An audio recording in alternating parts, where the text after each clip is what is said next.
All right, let's jump right in. We are heading to Guanajuato, Mexico, to a place that's so incredibly small, it's barely a street. But its story? Oh, its story is so big, it's become one of the country's most legendary spots. 68 centimeters. That's it. We're talking just over 2 feet. To put that in perspective, at its narrowest point, you could probably stand in the middle and touch both walls. It's tiny. And that's the big question for today, isn't it? How on earth did this tiny, almost claustrophobic little gap between 2 buildings become the stage for a romance so epic, so passionate, and ultimately so tragic that people are still talking about it hundreds of years later? To get that answer, we've got to go back to the beginning, to the legend itself. And it's a story you might recognize, a classic tale of star-crossed lovers and a world that was absolutely determined to tear them apart.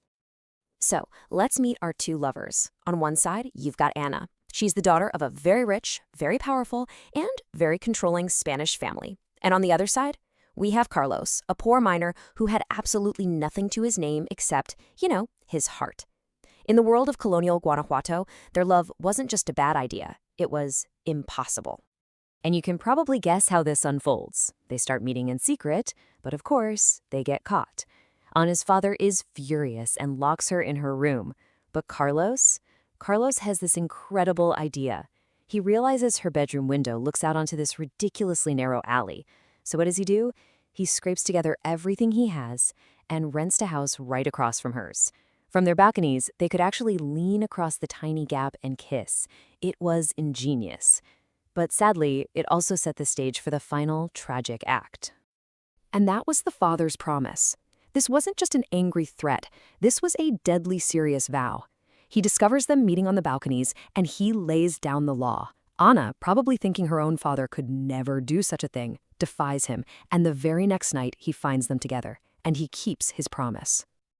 Okay, so that's the legend. It's heartbreaking, but let's pull back the camera a little bit, because this story, whether it's 100% true or not, is deeply, deeply rooted in the reality of that time and place. You have to understand, 18th century Guanajuato was basically the Silicon Valley of silver. It was pumping out staggering amounts of wealth. But that wealth only went to a tiny elite group of Spanish families. The guys actually doing the backbreaking, dangerous work in the mines, men like Carlos, they stayed poor. This created this huge, uncrossable social canyon, which made a love story like theirs not just romantic, but an act of rebellion. And this just puts it into perspective perfectly, doesn't it? Carlos was literally digging the very wealth out of the earth that was being used to keep him away from the woman he loved. The silver from his hands basically built the walls of her prison. So how in the world does a local, tragic folktale, the kind of story whispered from one generation to the next, turn into an international tourist attraction with lines of people waiting for hours? Well, it was kind of a perfect storm of old and new. First, the old. Guanajuato did an amazing job preserving its historic downtown, and it became a UNESCO World Heritage Site. That saved the alley from ever being torn down. Then came the new. Social media. Instagram, travel blogs, TikTok. They took this local curiosity and blasted it out to the entire world. And out of all that, the modern tradition was born. The story now goes that if you and your partner kiss on the 3rd step, which is conveniently painted bright red so you can't miss it, you'll get 7 years of good luck. But if you miss that step, 7 years of bad luck. No pressure. And seriously, be warned, if you go on a weekend, you will be waiting in a very, very long line. All right, so if you're thinking of going, let's talk about how to do it right, because you want to actually experience the place, not just get a stressful selfie and leave. So here's a little insider's guide. Here are the 3 biggest mistakes people make. Number 1, thinking the alley is the only thing to see in Guanajuato. Big mistake. Number 2, just showing up at 2 p.m. on a Saturday and expecting some magical, quiet moment. Not gonna happen. And number 3, trying to do it all in the sweltering midday sun. It's a recipe for a bad time. This quote really just says it all.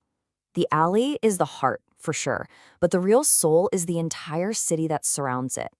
You've got to explore the winding streets, the underground tunnels, the colorful houses climbing up the hillsides. The alley story makes so much more sense when you see the world it came from. So what's the secret? The 7 a.m. strategy. Take this real-life example of Jessica and David. They got there at 2 p.m., saw the chaos and the huge line, and wisely decided to bail. They came back the next morning at 7 a.m. And the result? They had the entire alley all to themselves for a full 20 minutes. They could actually take it in, feel the history, and have a quiet moment without 100 phones pointed at them. And, it's worth knowing what kind of city Guanajuato really is. A lot of people compare it to its famous neighbor, San Miguel de Allende, but they're very different. Guanajuato is a real, bustling Mexican university city. It's grittier, more affordable, and way better if you're looking for a deep cultural dive. San Miguel is beautiful, but it's much more polished for tourists and more expensive. So let's bring this all home. When you strip away the tourist lines and the superstitions, what does this place, this story, this one little kiss, actually mean today? Because it's about way more than just a folktale. Think about it like this. That red step isn't just a photo op.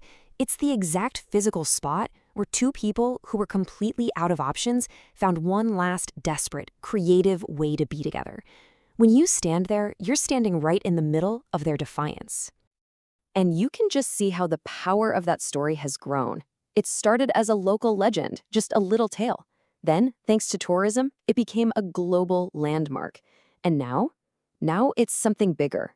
It's a true cultural symbol, a symbol of a love that just refuses to be contained. Which kind of brings us back to that original question about luck. Does kissing in that alley actually guarantee 7 happy years? Well, maybe, but maybe, just maybe, that's not really the point. Because the real message from the Alley of the Kiss, the thing we should all take away, might just be this. It's a powerful reminder that love doesn't need a palace or a perfect setting. It just needs a little bit of space, even if it's only 68 centimeters wide, and the will to be stronger than any wall, any rule, or any person trying to keep it out.